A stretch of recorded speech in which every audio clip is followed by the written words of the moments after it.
Hai, selamat datang di Pedok Talk. Kita terpisah bukan hanya laut, Mas Joni, tapi kita Betul. terpisah benua kali ini, ya kan? Kita bedanya jauh banget. Di situ baru selesai maghriban. Aku Betul. hari ini di sini udah jam 9 malam. Jadi Mas Joni di Bogor, aku Betul. di Sydney, Australia. Jadi di sini tuh udah malam gitu. Kemarin juga ada yang sempat nanya kan. Biasanya kan aku live TikTok tuh, Mas Betul. Joni. Betul. Kemarin Putro tanya, live TikTok nggak nih mbak gitu. Sorry banget nih ya, ternyata kalau nonton MotoGP di Australia kagak enak, malam Emang, banget. emang, Astaga ya emang yang Allah. betul. Udah ya 3 jam. Jadi beda 3 jam bener. Kalau kita Iya. kan nonton di Indonesia tuh enak ya, masuknya jam prime time. Kalau sprint jam 8 malam. Lah di sini jam 11, aku nontonnya aja udah ngantuk-ngantuk banget. Terus kalau race kemarin jam 10 malam. Oh, malam. Jadi itu juga nontonnya, aduh aku kayak nggak kuat deh. Itu nonton juga udah sambil selimutan karena di sini lagi winter kan, meskipun nggak dingin Oh, dingin banget gitu. betul, betul, Cuman udah mager banget kan gitu. Kalau di Jakarta kan enak gitu. Makanya betul. aku jadi paham sekarang kalau misalnya kenapa di Australia itu yang suka MotoGP nggak terlalu banyak juga ya Mas Joni ya. Ya karena kondisi ya itu tadi jam penayangannya aja yang lain. Kalau mamanya pas yang digelarnya MotoGP Australia, pasti seru. Mm-mm. Seru itu mah pagi, kita juga seneng tuh. Aku kalau apa pas lagi MotoGP Australia seneng karena mulai jam 8 pagi. Cepat Oke, pulang. ini Oke, langsung cepat pulang. Kita langsung mulai aja Mas Jody, kita buka siap. dengan news flash. Yuk. Nah, di news flash kali ini ada berita-berita yang kalau menurut aku ada yang gosip tapi seru buat diomongin, tapi juga ada berita-berita yang mengejutkan. Salah Hmm, satunya adalah satu ya pasti ya Pak RT Andora Rekan udah Dora. dikonfirmasi dia menjadi test ridernya HRC. Itu udah HRC. ketebak sih ya Mas Betul, Joni ya. betul. Tapi sebenarnya pengen aku tanya sama Mas Joni, dengan keadaan Alex Espargaro yang temperamental, Iya, Marc Marquez yang udah 10 tahun aja naik Honda, kesel banget kan gitu. betul, Honda tuh jelek betul, banget. betul. Apakah sebenarnya sebesar apa kontribusinya Alex Espargaro sampai em, ya HRC tuh meng-hire dia gitu? Karena kalau kita melihat kan dia pembalap yang memang sudah mengetahui semua karakter motor MotoGP, Jeng. Pada saat dia debut, Mm-mm. debut tuh naik Ducati di Mitsubishi GP9 waktu itu. Kemudian Ya, turun, terus naik lagi turun kelas ke Moto2, kemudian naik lagi ke MotoGP pakai mm-mm. forward, sasis forward mesin Ya. Yamaha M1 waktu itu.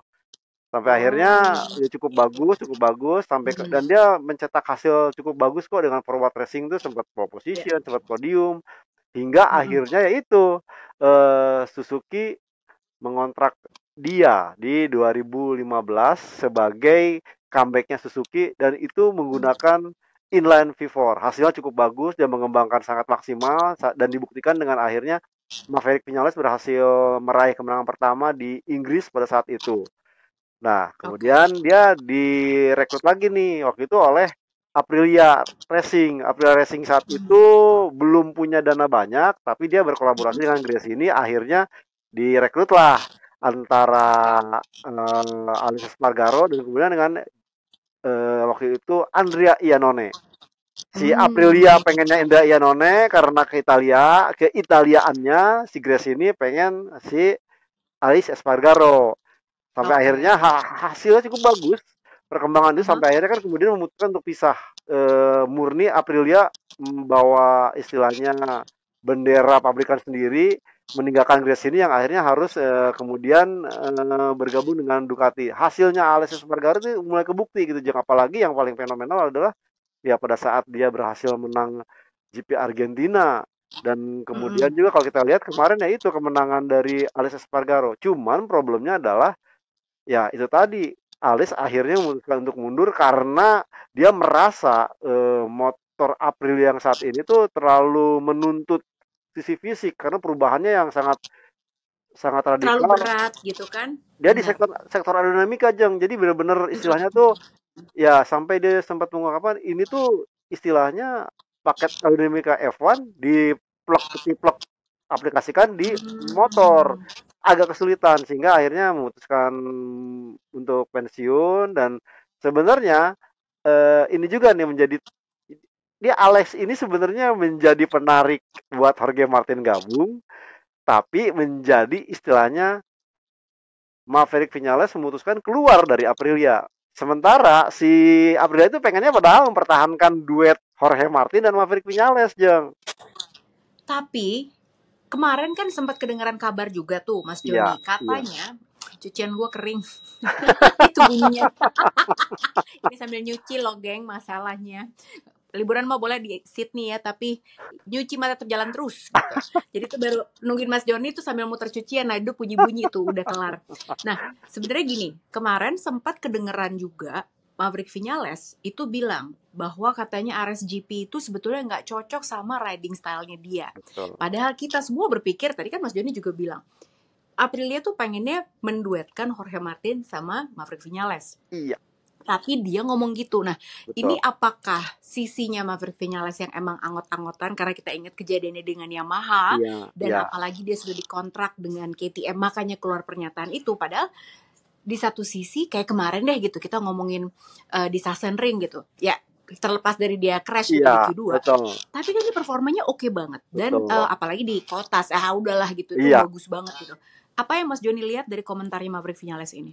Kalau saya rasa sih sebenarnya ini cara dia untuk istilahnya apa ya, menepis atau mendefense bahwa keputusan dia pergi itu karena memang dirinya itu ditinggalkan oleh Alex Espargaro dan kemudian juga masuknya Jorge Martin itu istilahnya tanpa istilahnya konsultasi atau diskusi dengan Maverick Vinales. Karena kalau memang idealnya di saat El Capitan utamanya pergi atau meninggalkan Aprilia, yang Mhm. bertahan di situ dong, yang menjadi El Capitannya ini enggak, dan sepertinya sih Maverick Vinales kena mental sedikit yang ini mirip Oh. mirip kayak kejadian di Yamaha juga Jeng saat Rossi tidak memperpanjang kontrak di pabrikan, masuklah Fabio Quartararo yang benar-benar ternyata secara Oh. performa si anak baru ini yang bisa lebih perform. Ini saya rasa Oh, kayak patternnya gitu ya kayaknya ya. betul, ulangan kejadian Maverick Oh. Vinales bersama Yamaha, agak sedikit diulang di Mhm. Yamaha karena Yamaha tidak seperti apa, Aprilia tidak mengajak dia diskusi terkait siapa nanti menjadi duetnya. Itu sih, Jeng. Jadi dia Oke. mencoba untuk menepis karena kan sampai di press conference Sassenring dia bilang itu insting. Kemudian kejadian bener Alex Espargaro mundur katanya ya gara-gara Alex Espargaro nggak ada, dia ntar jadi istilahnya tidak merasakan pengembangan. Ntar pengembangan Hmm. otomatis akan menjuju atau menuju ke Jorge Martin, Jeng. Iya, iya, iya juga sih ya. Jadi kalah pamor lah gitu kalau bisa dibilang. Udah gitu mana Aprilia juga nggak ngomong-ngomong lagi gitu ya. Nah, Betul. itu tadi soal Alexis Spargaro yang dikontrak Espargaro. sama HRC untuk menjadi test ridernya mulai tahun 2025. Nah, kita lihat aja deh gitu akan seperti apa. Terus ada juga berita ini gosip-gosip. Ada Fabio Di Gia yang sebetulnya waktu presscon Fabio Quartararo bilang kita butuh rider kayak Fabio Di Gia di Yamaha. Iya, iya. Tapi tadi aku lihat juga tuh dari Sky Betul. Italia, mereka udah bilang gitu, enggak nih Fabio Di Gia udah pasti dikontrak lagi sama VR46 Racing Team dan dia akan dapetin spek Spek pabrikan. pabrikan. Jadi sama tuh kayak yang dipakai sama Pecco Bagnaia, sama kayak yang dipakai Marc Marquez tahun 2025. 2025. Nah, padahal sebenarnya rumornya Yamaha, tapi sebenarnya Sky Italia bilang katanya ini beberapa jam lagi pengumumannya akan keluar kok gitu. Yang bener yang mana Mas Joni? Kalau saya melihat sih memang Yamaha akan sangat membutuhkan Fabio Di Giannantonio. Karena apa? Karena Fabio Di Giannantonio artinya kalau gabung ke Yamaha ini benar-benar kayak kertas putih, Jeng. Dia belum pernah mencoba motor inline. Ya. Itu loh, Jeng. Mm-mm. Kalaupun umpamanya dia ngambil Morbidelli udah pasti nggak mau dong. Masa trilogi Yamaha dia udah di Petronas, kemudian Yamaha pabrikan, ntar di Pramac masa Yamaha lagi, apalagi kemarin ada sedikit permainan tuh itu lucu tuh yang dimainkan main dart yang Borsoi bilang kalau lu bisa kena semua itu Mm. keputusannya kita mungkin gabung Ducati, tapi kalau kamu nggak kena dart semua kayak sama Morbidelli sampai mutung kok gitu Oh, amat permainannya, berat banget Frankie kan, gitu. Frankie Frankie Morbidelli kan. Morbidelli. Nah, kemudian juga kemarin katanya performa Morbidelli bagus itu nunjukin bahwa gua nggak mau balik lagi ke Yamaha, makanya kemarin cukup apik. Jadi saya melihat Mm-mm. ya terlepas ada istilahnya guyonan, Fabio merekrut mencari perhatian Fabio lagi gitu biar ada double Fabio di Yamaha. Sebenarnya Iya, saya iya. melihat emang paling terbuka adalah Fabio Di Giannantonio yang belum pernah istilahnya kena kena sentuhan inline sebelumnya. Itu pertama. Yang kedua, Yamaha pasti mencari pembalap untuk skuad satelitnya mereka yang sudah pernah menangan. Nah, Fabio ini juga udah pernah menang di Oh, musim lalu. Jadi kalau pamannya hmm, mencari pembalap yang belum pernah menang, tentu mhm, mentalnya itu ntar kurang gimana gitu untuk skuad ya, Pramac Racing satelit Yamaha yang notabene katanya seluruh susunannya itu akan sangat berubah seperti motornya sama, kemudian juga kontraknya itu ditentukan dari Yamaha pabrikan. Ini jadi saya melihat Yamaha ini sebenarnya apa yang dilakukan tahun depan ini telat gitu loh. Sementara tim-tim lain sudah hmm, lakukan. Jadi saya rasa ya melihat kondisi itu juga VR46 Racing Team merasa bahwa dengan kehilangan Pramac jatah motor pabrikan itu bisa dia dapat. Makanya butuh hmm, pembalap yang berpengalaman. Apalagi kan Marco Bezzecchi sudah pindah ke Aprilia. Siapa? Ya udah. betul. Fabio Di Giannantonio ini akan dijadikan istilahnya leading rider di VR46 Racing Team tahun depan.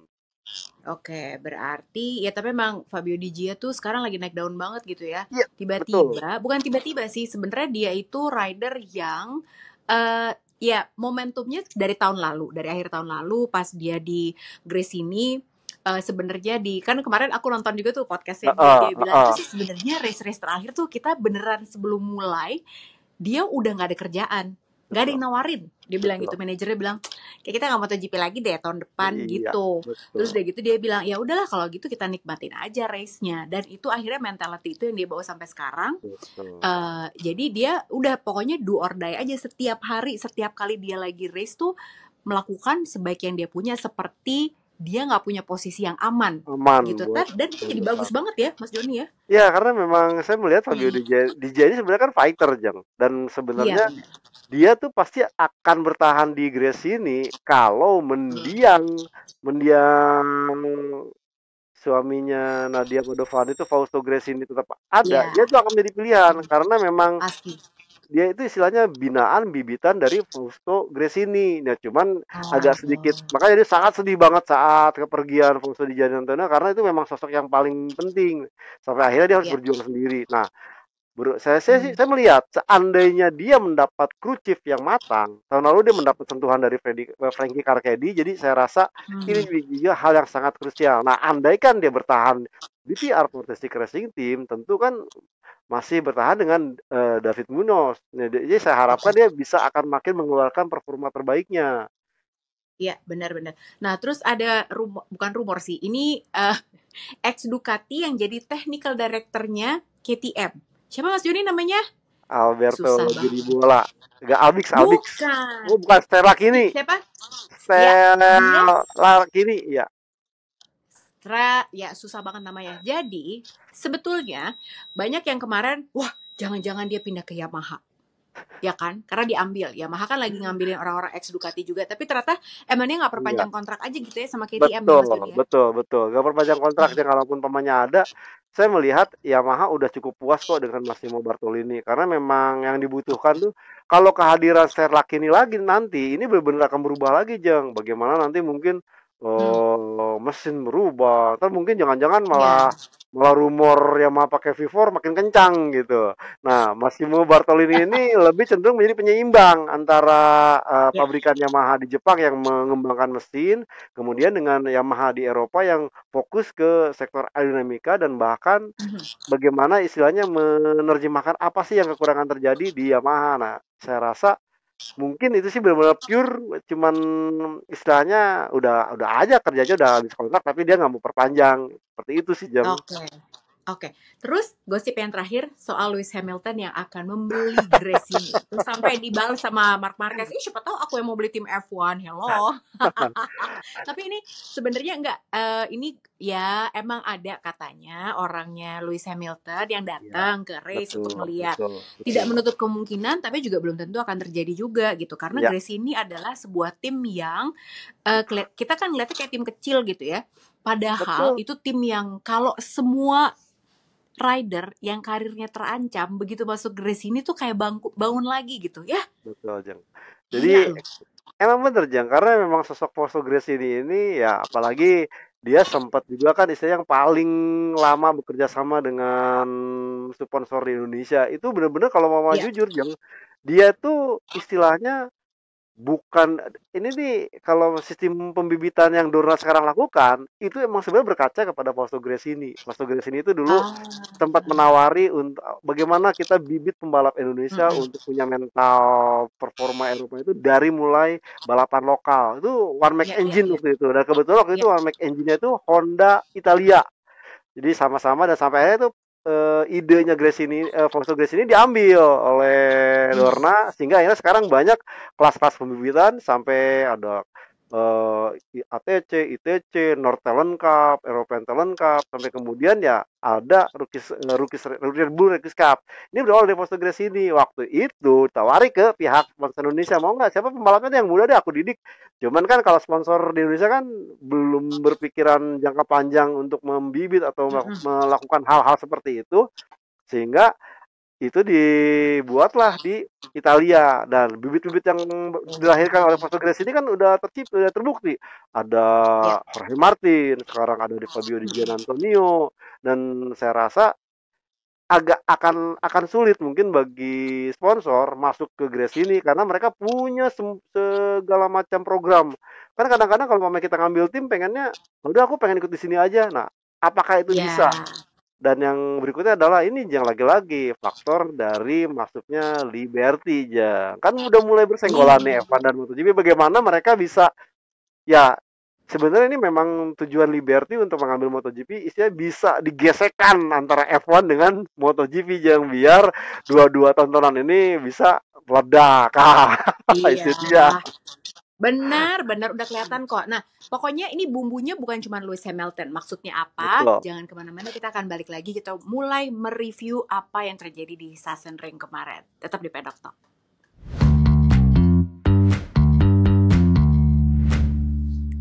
Kembali lagi di Pedok Talk. Kalau tadi sebelum kita masuk ke segmen yang kali ini, Mas Joni udah bilang, ini kan udah ada bumbu-bumbu Liberty Media. Jadi pengennya diharapkan ada gesekan-gesekan. Nah, gesekan itu sebenarnya sudah terjadi bukan hanya gara-gara Lewis Hamilton. Apa? Bentar dulu, kita tahan ya. Jadi Sachsenring ini, aku aja jumawa ya, dari sebelum Marc Marquez balapan pertama kali pakai Ducati, aku udah yakin udahlah pokoknya kalau nggak di Kotas di Sachsenring udah pasti menang nih orang gitu kan. Betul. Ternyata tidak semudah itu, meskipun penampilannya tetap spektakuler ya. Iya. Tapi yang namanya adaptasi yang udah 10 tahun ya Mas Joni ya naik Betul. Honda, Betul. terus dia naik Ducati ya tentu, dan ternyata Sachsenring ini dipersulit juga kondisinya. Ini adalah sirkuit yang bukan cuma banyak kirinya tapi sempat turun hujan. Terus ada Betul. beberapa track itu ada satu sektor yang memang kotor lah gitu istilahnya gitu ya Mas Iya. Joni. Anginnya juga dan suhunya Gede. pun juga agak dingin tuh waktu hari Jumat ya. Jumat adem memang Jadi yang. agak adem gitu. Jadi itu agak bikin sulit juga, dan angin tuh ternyata banyak banget yang, kan kita ngeliat banyak banget yang crash hari Jumat ya Mas Joni ya. Betul, betul Jeng. Termasuk Itu Marc Marquez juga gitu, deg-degan. Gitu. Nah, dan di sini aku juga melihat Peko kembali ke mode-nya Peko, yaitu bukan santai aja sih, emang dia nggak dapat juga di hari Jumat gitu emang sebenarnya. Tapi betul. apa yang menurut Mas Joni baru kelihatan banget di sini, menurut aku tahun ini ternyata Sachsenring tuh sulit sekali loh, ya, Karena sirkuit yang benar-benar teknikal. ada beberapa faktor tadi setelah tadi yang disebutkan oleh Jeng juga ternyata adalah Mm-mm. ban yang baru musim ini membuat karakter yang awalnya bisa dipermainkan oleh pembalap ini agak menyulitkan karena sempat diulas oleh Simon Cravar bahwa ban depan yang selang pasok sekarang itu lebih ngegrip. Nah, dengan kondisi grip depan ini tentu pembalap yakin kan. Nah, problemnya adalah si ban belakangnya ini kayak ya istilahnya cukup bagus juga. Dia agak banyak, jadi kayak depannya ngegrip, belakangnya tuh kadang-kadang kalau nggak elektroniknya bagus itu agak agak ngesot gitu Jeng. Jadi kayak si depannya ngegrip, belakangnya tuh kayak mau nyundul-nyundul ban depan. Jadi efeknya ya pada saat mau konsentrasi fokus depan di permantap, belakangnya terlalu spinning, tapi giliran belakangnya dicobain elektronik lebih bagus, depannya malah banyak kelos. Dan kemarin tuh agak sulitnya bener juga yang pada saat kemudian banyak ke kiri, kemudian juga ditambah angin itu banyak datang dari sisi kanan, sementara tikungan kanan di Sachsenring itu cuma tiga, kalau nggak satu, Betul. apa, 3 dan 11. Nah, dan yang 11 Mm, ini yang menjadi problem hingga sampai akhirnya beberapa kejadian tuh memang cenderung kejadian di tikungan pertama dan di tikungan 11. Dan kemudian mm. baru di hari Jumatnya setelah suhu agak meningkat, itu agak bisa diperkirakan kondisinya. Emang susah sih sebenarnya. Jadi apa ya? Kita selama ini soalnya ngeliatnya patokannya Marc Marquez pakai Honda dia bisa-bisa aja dan kayak gampang gitu. Enggak, buat Marc Betul. Marquez doang gampang. Tapi meskipun begitu kemarin aja dia juga salah satu korban juga yang kemarin ya itu tadi Mas Joni bilang ya di Iya, turn 1 sama turn 11 itu banyak betul. banget kejadian kayak gitu. Dan kemarin beberapa teman-teman jurnalis juga bilang sebenarnya turn 1 itu semua rider juga udah tahu di situ tuh kenceng dan sebenarnya harus pelan-pelan Ya, dan resikonya adalah kalau lo nge-pushnya terlalu nafsu gitu ya, nafsu, betul. itu Hilang. gampang banget buat high side Iya, sebenarnya gitu. iya. Tapi ya namanya juga rider disuruh pelan-pelan nggak mungkin dong. Jadi ya udahlah terima aja gitu. Jadi kita ngeliat crash-crash yang kemarin tuh ada Marc Marquez, Marco Bezzecchi, Fabio Di Kalau dia Gia juga dia bahkan sampai bolong gitu kan betul. leathernya. Jadi emang banyak banget kejadian itu. Nah, kemudian kita langsung masuk ke kualifikasi. Nah, di Kualifikasi. kualifikasi ini juga kita lihat Marc Marquez sempat ada insiden dengan Bradle.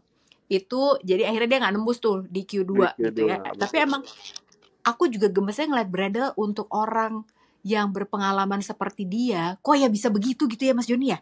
Tapi kalau kita melihat Ada. sebenarnya emang kemarin itu kondisinya adalah sirkuitnya sendiri yang kecil, Ah, kemudian tikungannya bukan iya, benar-benar ini. Nah kemarin tuh Bradle sebenarnya udah tahu, oh, ada rombongan di belakang. Dia coba ke kanan, udah cuma minggir kan? udah mau ke kanan kan. Tapi kan di kanan kalau nggak salah Mbak, ada Miller atau siapa ya, dia juga takut. Iya, Jadi agak kick iya, iya. move.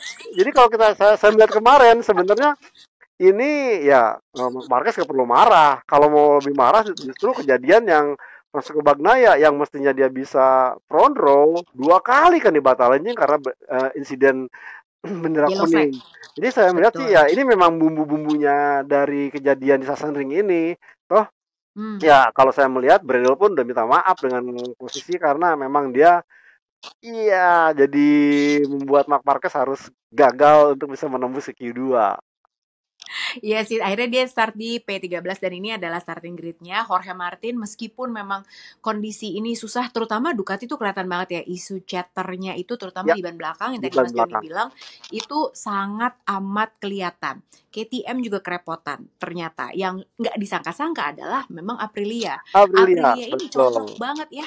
Gila Betul, Jang. sampai kedua rider Trackhouse, dua-duanya di front row, ya kan? Raul Fernandez sama Iya, Miguel Oliveira. Miguel Ya Oliveira. nggak disangka banget. Dan Maverick Vinales karena sial aja sih gitu, makanya dia akhirnya nggak bisa ada.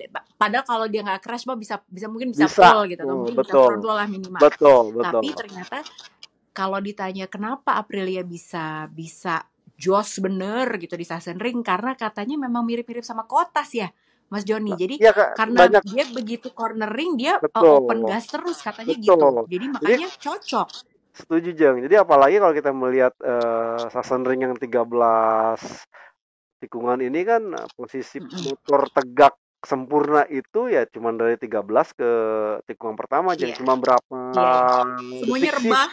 Semuanya rebah dan Heeh. ini memang yang menjadi kelebihan dari Aprilia. Sayangnya memang kemarin itu Ah, adalah dia tidak mendapatkan performa aspal yang konsisten dari mulai mm-mm. Jumat, Sabtu, dan Minggu. Jam seandainya mungkin konsisten, Iya, mungkin iya. dia bisa dapat patokan, oh kalau suhunya segini saya menggunakan ini, jadi menggunakannya cara-cara strateginya seperti begini. Nah kemarin kan karena Mm-mm. si Jumatnya adem, dingin, banyak angin, kemudian Sabtunya kualifikasi itu panas dan katanya paling tinggi sampai 45 suhu derajatnya itu, jadi agak kesulitan. Seandainya katakanlah Mm. kondisi Sachsenring agak konsisten di Jumat, Sabtu, dan sampai Minggu, saya rasa Aprilia mungkin bisa lebih berjaya lagi Jeng ketimbang seperti Iya. saat ini hasilnya.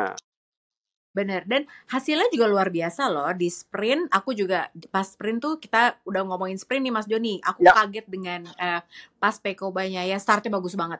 Startnya betul. luar biasa. Tapi memang bener katanya Peko, Jorge Martin hari itu lebih cerdik daripada dia. Tapi yang luar biasa juga adalah Miguel Oliveira yang akhirnya Iya, kita lihat juga tuh Miguel Oliveira pecah telur pecah juga. telur. Ada gila. Tapi menurut Mas Joni yang paling berkesan dari sprint itu apa? Yang momen yang menurut Mas Joni sangat menarik gitu. Saya melihat justru bagaimana Marc Marquez gitu yang sempat terseok jungkir balik dan dia harus start posisi Hmm. 13 tiba-tiba ya bisa berhasil finish P6 dan bahkan ya aja Ya. gile gitu di saat yang podiumnya Jorge Martin, kemudian Oliveira, Peko Bagnaia, Uh-uh. yang disorot dia loh yang finish closest 0,03 detik dengan Maverick Vinales. Jadi ya Yes. ya itu Jang, saya melihat itu yang paling menarik gitu sampai seorang Marc Marquez yang cuma finish tidak podium tapi bisa menjadi istilahnya Buah bibir. iya wah bibir dan bahkan seorang Portugal aja lah kok gue kagak di ini apa gue mesti tampil seperti Cristiano Ronaldo jadi mengibaratkan dengan bola gitu loh.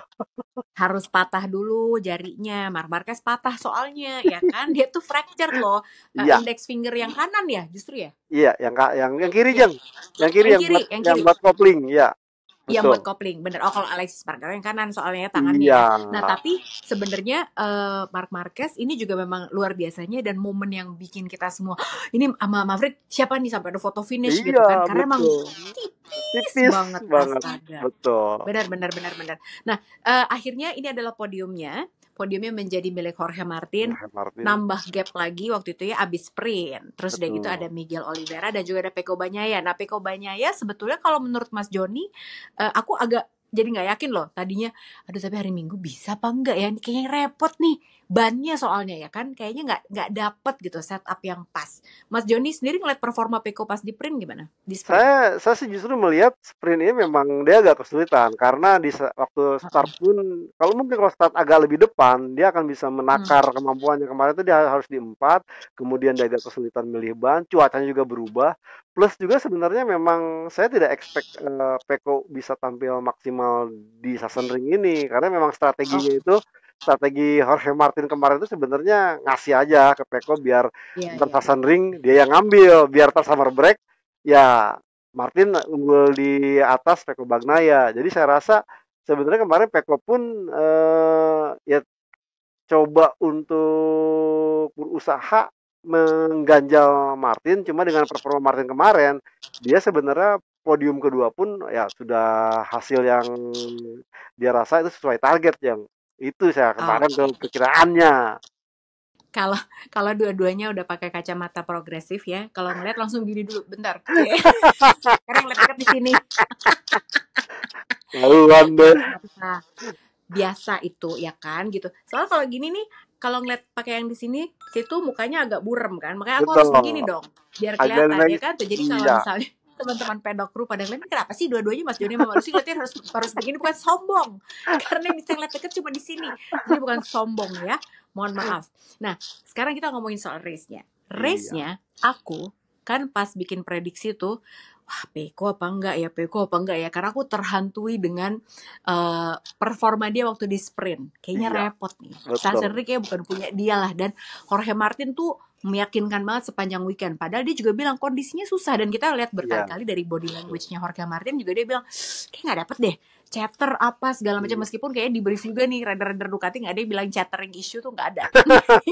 Ya, soalnya Betul. padahal kelihatan tuh. Jadi Iya, Matt Oxley sempat ngasih tahu kan, kalau pengen lihat chatternya itu ada tuh bekas bannya tuh iya, ngek ngek iya, ngek ngek iya, ngangkat iya, gitu. Nah itu betul. kelihatan itu emang mereka punya isu chatter. Tapi menariknya nggak ada satupun rider Ducati yang ngomongin mereka punya chatter issue, ya.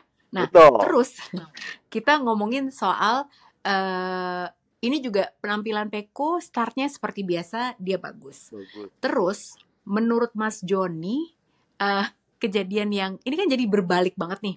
Ya, Martin begitu luar biasa, leading 27 lap. Sampai akhirnya ngeng, jatuhlah dia. Betul, betul. Ya kan, drop the ball. Padahal kita semua ngerasanya Martin ini udah Ada beda. deh. Martin ini Iya, udah nggak kayak, udah Martinator 4.0, kita selalu bilang kayak gitu kan. betul. Apa yang menurut Mas Joni, kenapa ya, salah di mana gitu kemarin?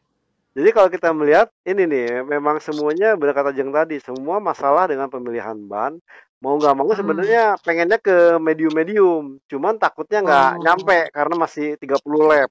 Dan iya, kedua adalah kondisi suhunya tidak sepanas seperti di saat hari Sabtu. Makanya ini agak mengubah mengubah strategi, nyampe nggak, hmm, dan bahkan kalau kita sempat lihat kemarin tuh sebenarnya semua pembalap tuh bermasalah, Jeng. Bahkan Peko pun mengakui sebelum kejadian Martin crash di tikungan satu, dia pun beberapa kali sempat kehilangan front end katanya, Jeng. iya, Makanya dia coba untuk ya udahlah, tidak usah ngoyo, kita kejar aja sampai di ini. Nah, dan bahkan dia juga udah melihat nih, hmm, kok Martin juga udah mulai-mulai kayak gue ya gitu. Makanya dia coba hmm, deketin di sektor yang dia cukup bagus tuh di sektor 3 dan 4 yang setelah hmm, waterfall dia coba akhirnya berhasil. Nah, ini aku nggak ngerti kenapa Martin kok terprovokasi. Apakah memang dia melihat Peko yang makin dekat sehingga dia melakukan kesalahan yang sebenarnya ya bagi Peko pun aneh gitu karena semua pembalap problem di tikungan pertama itu tahu. Peko pun akhirnya kan melakukan hmm, strategi, dia agak coba sisi luar agar bisa iya, masuknya lebih aman, dan ini kalau kita melihat sebenarnya cara yang digunakan oleh Franco Morbidelli yang sampai akhirnya sempat terjadi senggolan dengan Marc Marquez itu semua Mark melakukan hal Marquez betul. itu. Nah, Martin enggak kok, kayak coba untuk ya dengan kondisi ban sudah habis, ban depan udah kelar, dia malah coba mendekati titik apek yang sebenarnya, Jeng, kalau mamanya dari tikungan pertama ini pembalap langsung masuk ke apek paling dalam, itu memang aspalnya tuh sedikit gerunjulan gitu, Jeng. Nah, sepertinya kemarin Ah, Martin saat menikung karena gerunjulan, bukan efek caternya sih, karena gerunjulan deh, karena udah rebah, jadi kehilangan sisi kanan sendiri dan akhirnya low side-nya cukup kencang, langsung masuk ke gravel, sudah tidak bisa diperbaikin iya, lagi. Itu saya rasa ya memang kemarin lebih ke satu sisi Martin mungkin terlalu bernafsu, tapi dia akhirnya beresiko dan jatuh. Sementara Pengas Kebagna juga sadar bahwa buktinya dia setelah kejadian Martin, dia tidak terlalu sampai harus menikung rebah-rebah gitu, Jeng. Karena ya kalau kita melihat, kalau seandainya itu dilakukan, ya dia mengorbankan kesempatan untuk menjadi juara pertama kalinya di Sachsenring ini, Jeng. asli. Dan dia belum pernah menang kan di Sachsenring ya, Betul, Tony? itu Jeng. Makanya ya, Benar, kemarin tuh agak legowo, tapi kemudian dia ini ya luar biasa. Sampai saya, ya iya. dia menang. Hebat juga nih. Sampai dia lagi begini, ini apaan? Aku bilang gini-gini. Ternyata dia 4 Four kali in a beruntun. row. Betul. Gila, 4 kali berturut-turut. Jadi Peko itu kemarin menang di Asen aja. Sebenarnya aku aja belum sempet tuh bikin konten karena orang kan pada bilang, tapi tutup aja Mark Marquez. Oh iya, Mark Marquez iya. Iya. Tapi sebenarnya Peko itu juga banyak banget yang ngomongin, dan bahkan kemarin di Asen performanya gila, super Gila. grand slam, Iya. luar biasa banget dengan lap Betul. time yang bener-bener udah kayak robot. Terus udah gitu kemarin di Sachsenring, di saat semua orang matanya lagi tertuju sama Mark Marquez. Mark Marquez memang iya gitu ya, dia tuh dari P13 finish di Ini P2. kedua. Itu luar biasa banget. Tapi Betul. Pekobanya ya kemarin bisa 4 in a row tuh luar biasa, dan dia juga akhirnya memecahkan. Tadi kan kemarin di Asen menyamakan rekornya Casey Stoner. Sementara kemarin dia memecahkan rekornya karena dia menjadi 24 kali rider Ducati yang juara. Paling banyak, gila banget kan gitu. Dan itu adalah pas dia GP ke 200. Jadi kemarin tuh yang spesial Fabio Quartararo ya, GP ke 100, dan juga ada Peko Bagnaia GP ke 200. Ya udah Mas Joni, terima kasih banyak. Berarti kita akan ketemu lagi minggu depan dong. Karena kemarin aku sama Mas Joni berhasil menginterview seorang rider Indonesia yang kalian minta banget kita berdua harus bikin talk show sama dia. Kita harus ngobrol sama dia. Dan akhirnya Mas Joni berhasil membawa dia. Ini gara-gara Mas Joni nih, bukan gara-gara aku. Ya kan? Ini karena aksesnya Mas Joni sebagai jurnalis yang sangat senior gitu ya, berhasil mendapatkan dia pas dia lagi di Indonesia tuh kan. Tebak kira-kira siapa?